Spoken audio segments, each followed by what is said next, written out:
Hey guys, how's it going? This is Natinator, and welcome to a creepypasta story known as Jane the Killer, the real story. Now initially, a short creepypasta with a picture and a letter introduced the character Jane the Killer to the Jeff the Killer world and story. Now it was all a bit vague and half-assed, but it was remade into the story you're about to hear today. So as always, turn out the lights, get comfortable, and let the story begin. Listen, the only reason I'm going out of my way to tell any of you this is because the story, Jane the Killer, is starting to piss me off. My real name is Jane Arkansas, aka Jane the Killer, and this is how I met Jeff, the reason I look the way I do, and why I want to kill him. When I heard that a new family had moved in across the street, I wasn't that surprised. It was a nice neighborhood, and the house was relatively cheap, considering where it was. I guess I was about 13 to 14 when everything went down to hell. I never really talked to Jeff when he moved in. To be frank, I never talked to him until that night. But it's too soon to talk about that now. My first impression of Jeff was that he was a good kid.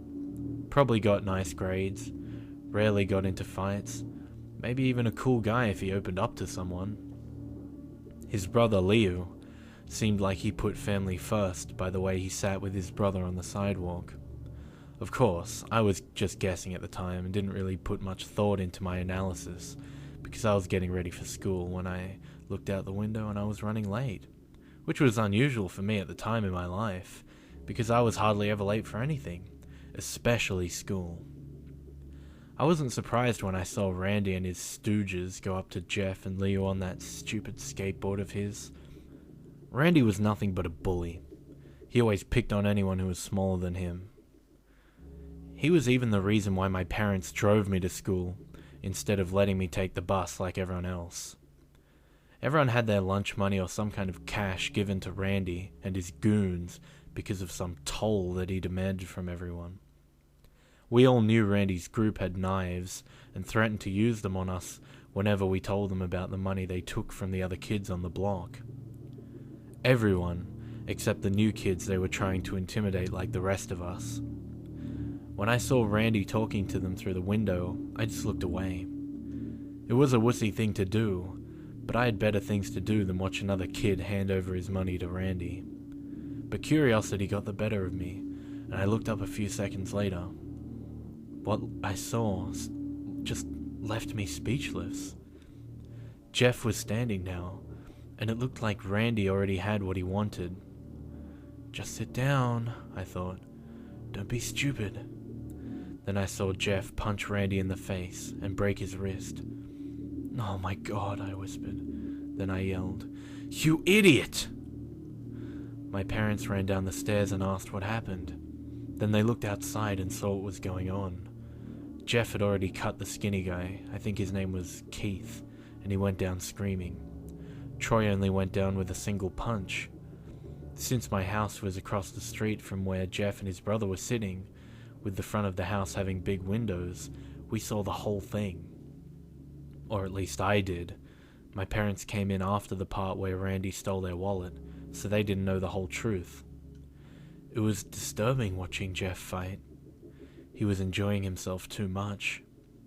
I felt a knot in my stomach, like something was happening that shouldn't be. And from the look of Leah's face, Jeff didn't do this kind of thing often. Next thing I know, I hear sirens, and the new kids bolted out of there. The cops came around with the bus driver to check on the victims. It seemed that they were going to be okay. You know, considering the amount of crap kicked out of them. Since my parents' policy was no cops, ever since my dad got framed by a narc cop when he wanted to draw attention off of himself when police were investigating the case of the missing coke, it ended with my dad quitting the force. So when we heard sirens, we went into the backyard, got into the car and left. When my parents drove me to school, they told me very clearly that they didn't want me talking to Jeff ever. I didn't disagree with them. I had art first period, so I didn't see Jeff until close to the end of school. I can still see the colors in my artwork if I think hard enough, but when I try to look at anything now, it all seems grey. I guess that's the price someone pays for losing their innocence. I didn't see Jeff until the final period of the day. When I did, he seemed off.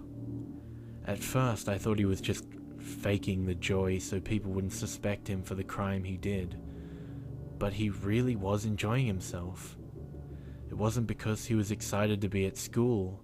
I could tell that much from him. The smile he wore looked sadistic to me.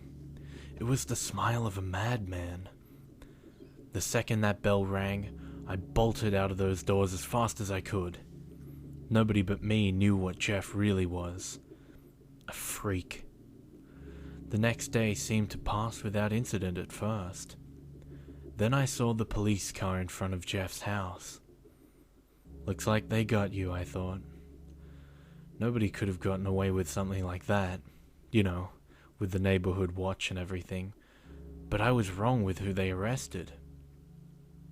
Instead of coming out with Jeff like I expected they would, the police came out with Leo, his brother. I was barely forming the thought of Jeff framing his brother for the assault when he came out of the house yelling at Leo. "Leo, tell them I did it!" I was able to hear him this time because the front door was open to my house. I couldn't hear what Leo said in reply to Jeff's outburst, but it was definitely not what Jeff wanted to hear. A few seconds later, the police drove off with Leo, and Jeff was left outside with his mother. A few minutes later, she went inside the house and left Jeff outside. Although I couldn't hear him from across the street, I could tell that he was crying. But who wouldn't be in that situation? The next day, rumors were spreading like wildfire about Leo. It took so long for the rumors to get started because everyone was afraid to talk about Randy getting his ass handed to him. When it was revealed that he wouldn't be coming back to school for a few days, everyone decided to take advantage of that fact and enjoy it as much as possible, and lots of random bullshit started popping up. I heard Leo cut off Troy's arm. Oh yeah? Well, I heard that Leo hit Keith so hard in the stomach that he rolfed up blood. That's nothing. I heard that he punched Randy so hard in the nose that it came out of the back of his head, and etc., etc., etc. Personally, I didn't want anything to do with Jeff or his brother, but he just looked so alone and upset that I had to do something. So I wrote him a note telling him that he had a friend in this place and that I was going to testify at Leo's trial about what really happened. I left the note at his desk, signed with the letter J, before class started, then left the room.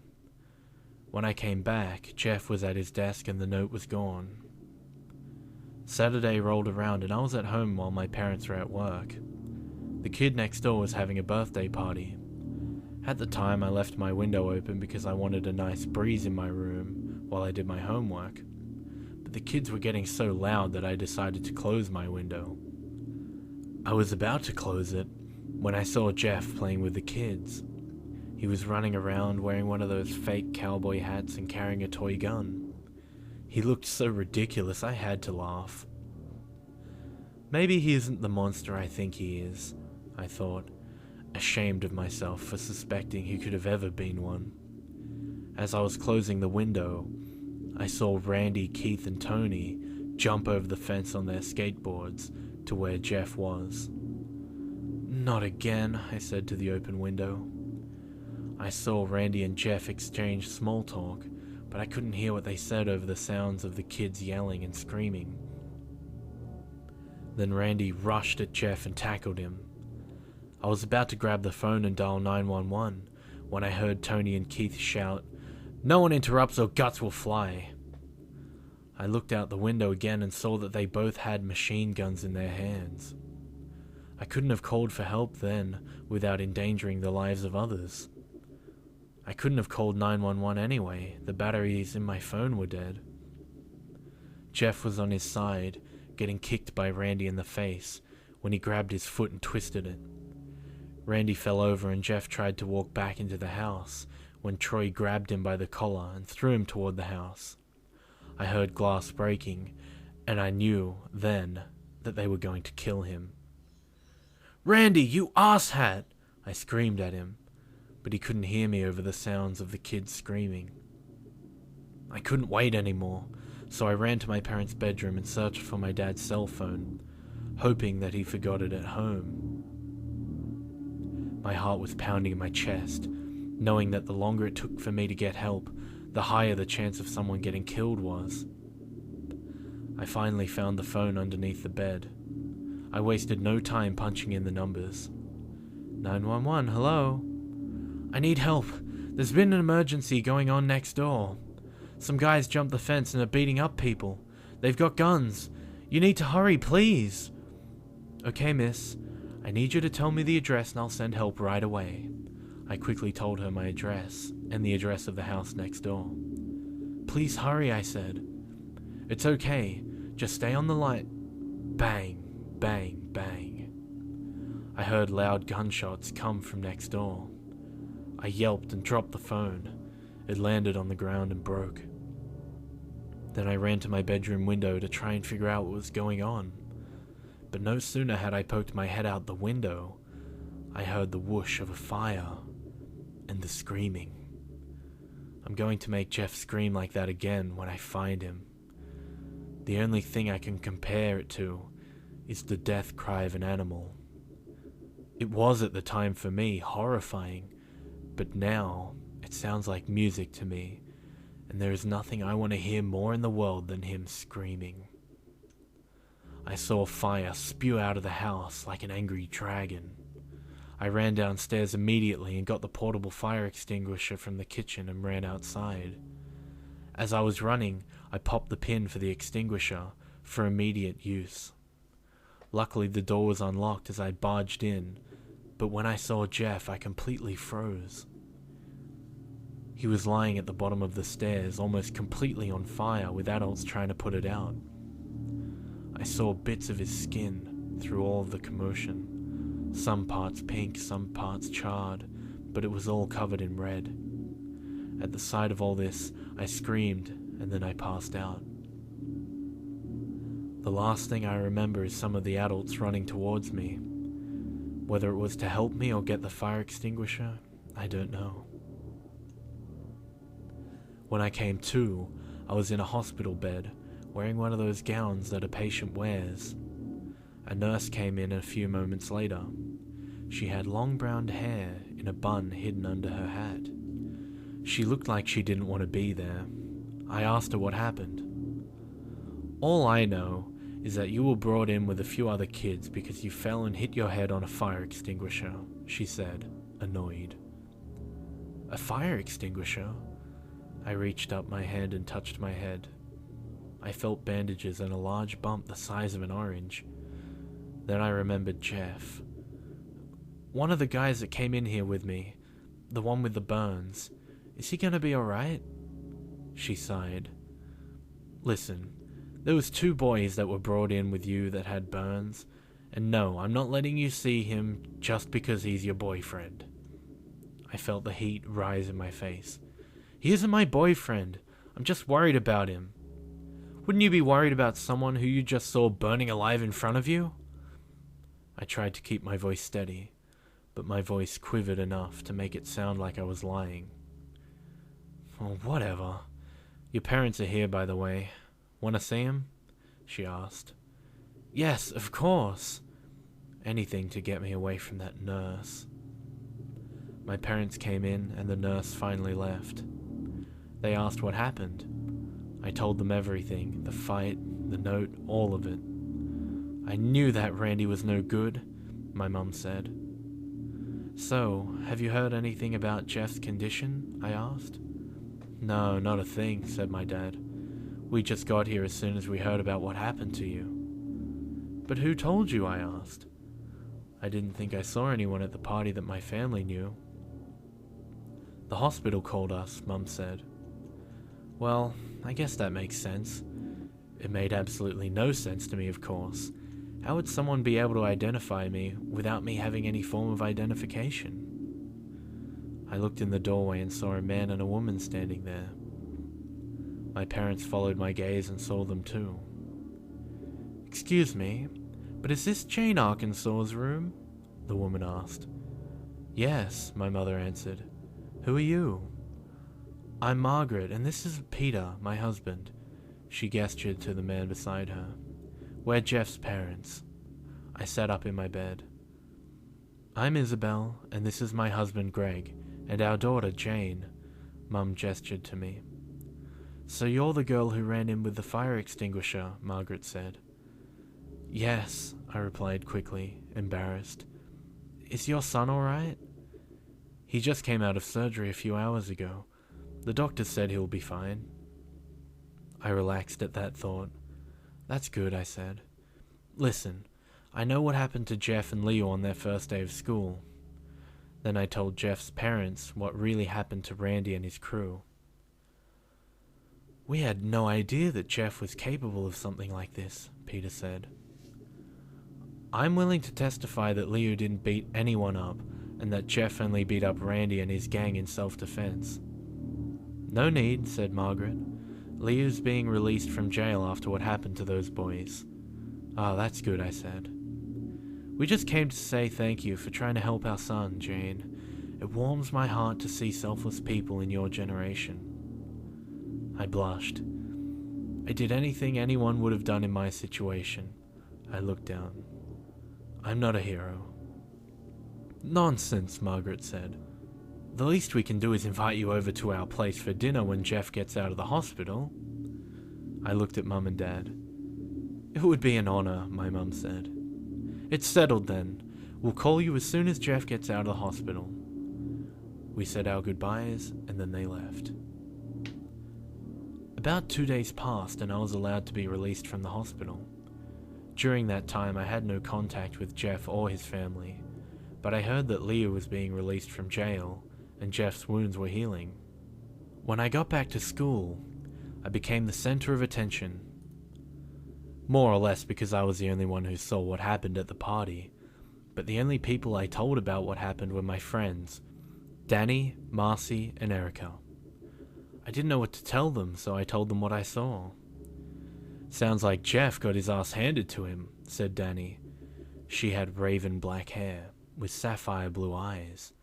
She was usually the most level-headed of us. "Well, at least he went down fighting.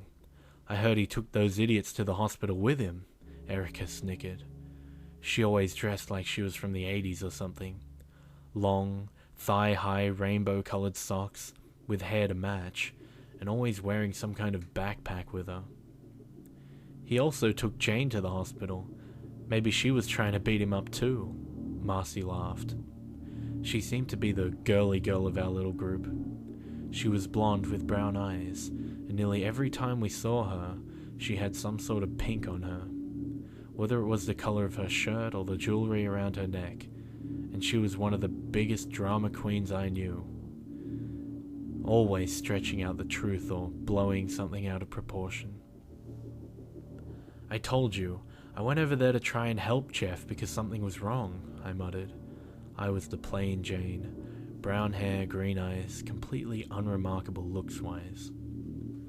"Or maybe you wanted to see your love one last time before he left to go get help for himself," Marcy said in her dramatic voice. I just looked at her with my eyes the size of dinner plates. What? You can't deny it, Jane Arkansas. You have a crush on Jeff." Every blood cell in my body decided to migrate to my face at once when she said that. "What? No, I just wanted to help him, that's all." "Liar! I saw you leave that note you left on his desk. What was it? A confession of your love for him?" "No, it was nothing like that at all. I was just..." "So you admit you left a note for him then?" What do you mean?" "I was guessing." She gave me a cynical little smile, and then just waited for my response. The other girls started laughing at me. Jane, it's only a joke. I was just kidding, Marcy smiled. Your face is redder than a tomato, Erica crackled. I hate all of you, I grumbled. Oh, stop being so serious. Danny put a hand on my shoulder. Come on, let's get to class. The weeks went by. Everything seemed to be normal. I think Leo even made a few friends. Everything was normal and nothing happened. Then Leo came up to me one day and told me about Jeff. Excuse me, your name is Jane, right? I turned around and looked. It was Leo. Yes, you're Leo, right? Jeff's brother? Yeah. He looked a little uncomfortable. Then again, so was I. Look, my parents wanted me to tell you that Jeff is getting his bandages removed in a few days, so expect a phone call inviting you to dinner soon. Okay, well, thank you, I said. He was about to turn away when I said, Hey, listen, what you did for Jeff, that was really respectable. Thanks. I heard you tried to help my brother with a fire extinguisher. That was cool. Yeah. Well, thanks. See you around, I guess. Yeah. See ya. I was watching him walk away when I heard a little voice beside me say, Cheating on your boyfriend, are you? The fuck? I turned around, surprised. It was Marcy. And with his own brother, nonetheless, she fake gasped. Shut up, I yelled. Then I turned my head to make sure Leo didn't hear me. He didn't. Let's just get to class, I grumbled. 2 days passed until the phone rang. My mum answered it. A few minutes later, she got off and told me this. Jeff's getting out of the hospital today, Jane. I looked up at her and said, That's great. It looks like we'll be having that free dinner in a few days, she chuckled. A few hours passed and I heard a car pull into a driveway across the street. I looked out the window and saw Jeff's car in front of his house. Jeff's home, I thought. I decided to watch out of curiosity, to see what he would look like. Dear God, how wrong I was. His dad got out, then his mum, then Leo. But what I expected Jeff to look like couldn't be farther from what I saw. He had long black hair down to his shoulders, white leathery skin, and that smile. That smile was the same smile I saw when he was in class after he beat up Randy, Keith, and Tony. But Jeff looked right at me. Into my eyes, I could feel those soulless, sadistic eyes burn right into my soul. I still shake from the memory even now as I type this. He seemed to be looking at me for hours with that smile until he looked away. I saw him walk into the house with his parents. I didn't even breathe until that door finally closed behind them. My parents came into the living room and asked me what was wrong. My only reply was a long, loud scream. Then I fainted. When I finally woke up, it was dark outside. My parents weren't in their bedroom. The house was deathly quiet. I got up and went downstairs. I was wearing a long nightgown that I wasn't wearing before I fainted. I went downstairs to the kitchen. The lights were on, which was unusual. My parents always told me to turn off the lights in a room when I left it. There was a note on the table. I picked it up. Scrawled on the paper was this. Aren't you coming to dinner? Your friends are here too. I began to shake violently. I dropped the paper. I went to the living room and looked out. The lights were on in Jeff's house. I knew that I had to go there, but I was terrified out of my mind. I shook my head and looked back again. I saw Jeff leaning on the window in his house, staring at me with a knife in his hand, tapping it against the window. He was still smiling.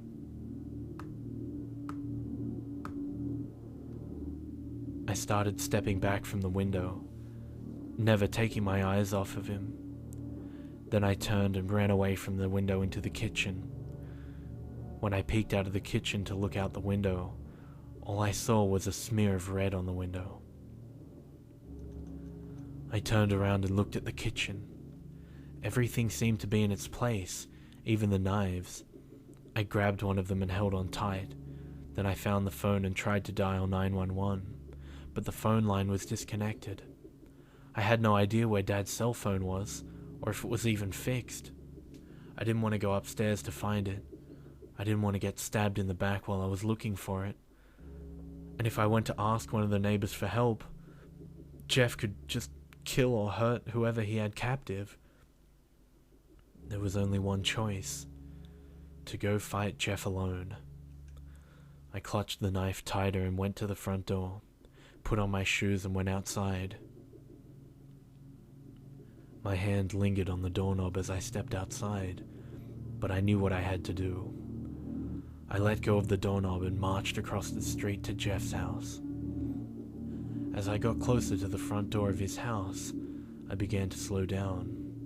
My knees began to shake, my palms began to sweat, and I started to breathe faster and shallower.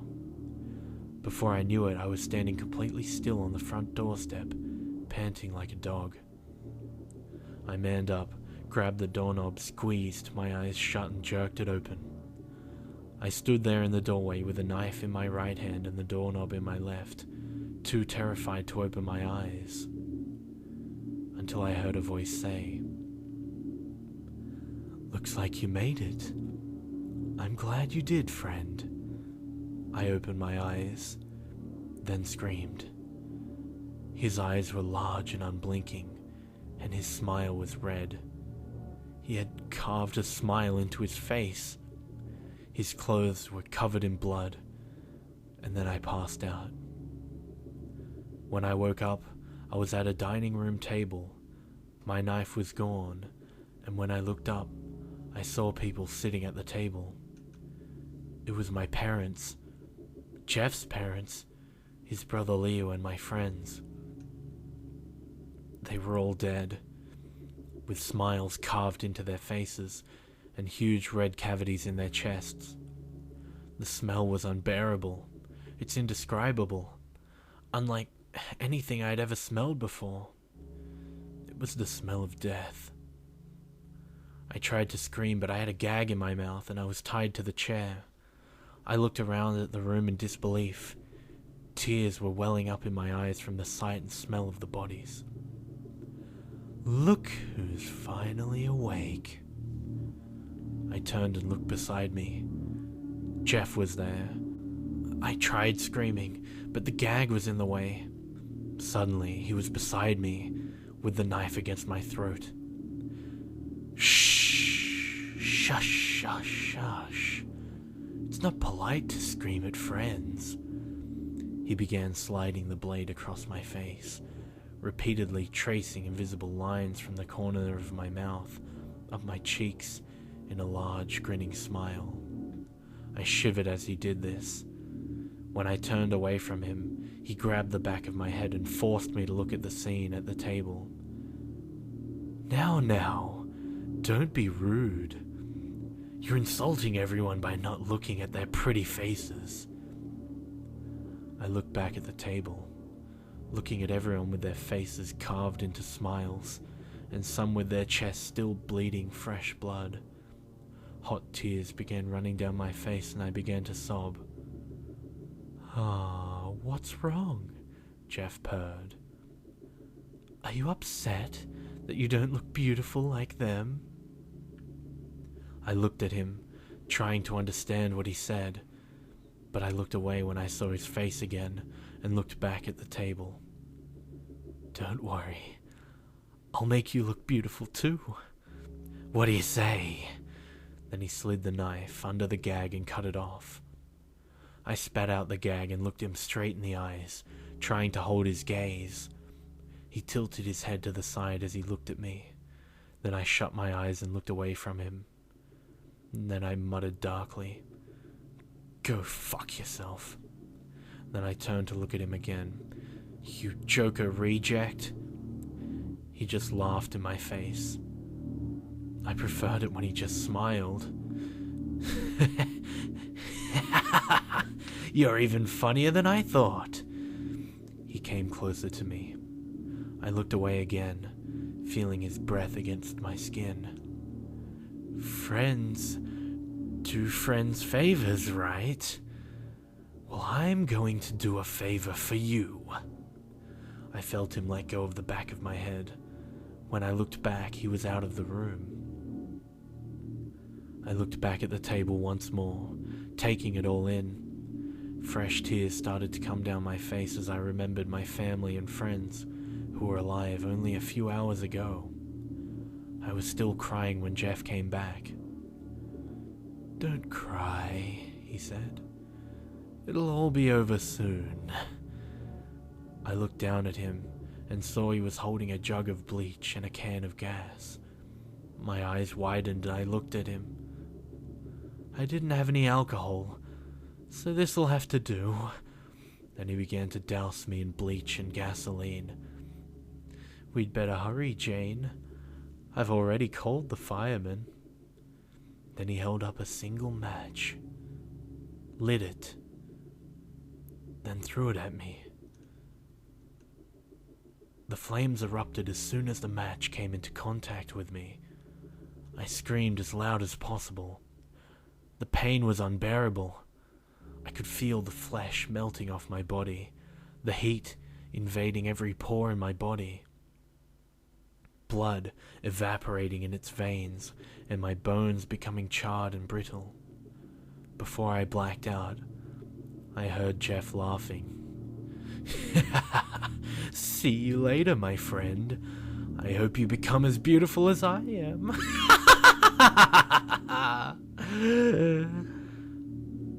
Then everything went black. When I woke up, I was sitting in a hospital bed, bandaged from head to toe. Everything was spinning, and it hurt to blink and breathe. I looked around and saw an empty room. I groaned loudly enough.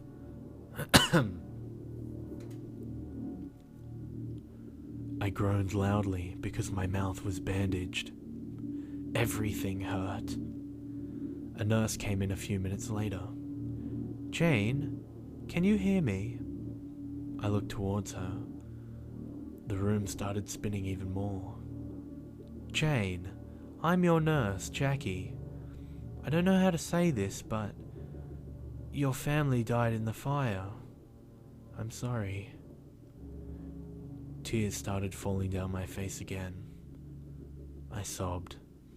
"No, honey, don't cry. You won't be able to breathe if you do." I couldn't stop. "Jane, I'm going to give you something to help you calm down, alright?" I felt something run into my bloodstream, and then I fell asleep again. When I woke up again, I could move more, and my body wasn't as bandaged as it was when I first woke up. I looked around and saw that my room had flowers in it. Some were fresh, some were dying. I tried to get up, but a nurse came in and put me back down. "Easy, Jane. You've been asleep for a while. Try to take it easy." I tried to speak. My voice came out rough and sandpapery. How long was I asleep?" "Almost 2 weeks. You were put in a medically induced coma in order for your body to heal. I'm the same nurse you saw the first time you woke up." "Give me a mirror," I said. "Jane, I don't think that's why Get me a mirror!" I felt the handle of a mirror get slipped into my hand. When I looked into the mirror, I dropped it onto the floor. The shattering of the mirror didn't compare to the shattering of my realization. My skin was leathery and brown. I didn't have a single hair on my head, and the skin around my eyes was saggy. I looked almost as bad as Jeff. Everything came flooding back for me. I began to cry harder than I ever had before. The nurse was hugging me, but it didn't help much. At the height of my sobbing, I was surprised that no one else came to check in on me. By the time I was done, I could barely speak. Someone came into the doorway. "Excuse me, I have a delivery for Miss Arkansas." "I'll take those." Jackie stood up and went to the doorway. I didn't want the delivery guy to look at me, so I stared at the wall in front of me. "Someone certainly cares about you, Jane. It looks like the same person who sent you all these flowers got you a package, too." I looked around at her. She was holding a pink paper package tied with brown string. I reached out and took it from her. The second I took that package from her, I knew something was wrong. "Excuse me, but could I have something to eat?" I asked as sweetly as possible. "Of course. I'll get you some food right away." Jackie smiled and left the room. My hands shook as I grabbed the string and pulled it. The paper lightly bounced up, and I saw something that turned my blood to ice. It was a white mask with black around the eyes and a black feminine smile. It also had black lace covering the eye holes of the mask, so even though someone couldn't see my eyes, I could see them. There was also a long black dress with a turtleneck, black gloves, and a black wig with beautiful curls. Along with all these things, there was a bouquet of black roses and a sharp kitchen knife. Attached to the mask there was also a note. "Jane, I'm sorry I messed up with trying to make you beautiful, so I gave you a mask that will let you seem beautiful until you get better. Also, you forgot your knife. I thought you'd want it back. Jeff." By the time Nurse Jackie came back, the present was hidden under my bed. I told her all that was there was the flowers. She seemed to be disgusted by them, so she threw them out. I thanked her for that. That night, when everyone was either asleep or gone home, I snuck out. The only thing I had to wear was that dress, so I put it on, and I found a pair of shoes outside in the hallway, forgotten by some careless nurse. I wore the wig to look less inconspicuous. I didn't know where I was going, and I didn't care. When I finally stopped walking, I was in front of a cemetery. I went inside and found 2 tombstones, Isabel, Arkansas, and Gregory, Arkansas. I sat down in front of their tombstones and cried once more. When I finally sat up, the sun was beginning to rise, and so was a new chapter in my life. I took the mask and put it on, then picked up the knife and held it as tightly as I did before. Then I turned around and looked at the rising sun. On that day, I swore my revenge against Jeff the Killer and donned my new name, Jane Everlasting. For I want the only thing to be more everlasting for Jeff than his madness, to be his death. Ever since that day, I've been trying to find Jeff and kill him. Hunting him like the animal he is. I will find you, Jeff, and I will kill you. As for the photo that's been popping up of me saying, "Don't go to sleep, you won't wake up," that pretty much explains what I want to do with Jeff's victims. Prevent them from becoming victims in the first place. Whoever said that I kill them so they don't get killed by Jeff is a gross overstatement. So this is my story. Whether you accept it as fact is not up for me to decide. Now, if you'll excuse me, the sun is going down, and the hunt is beginning once more.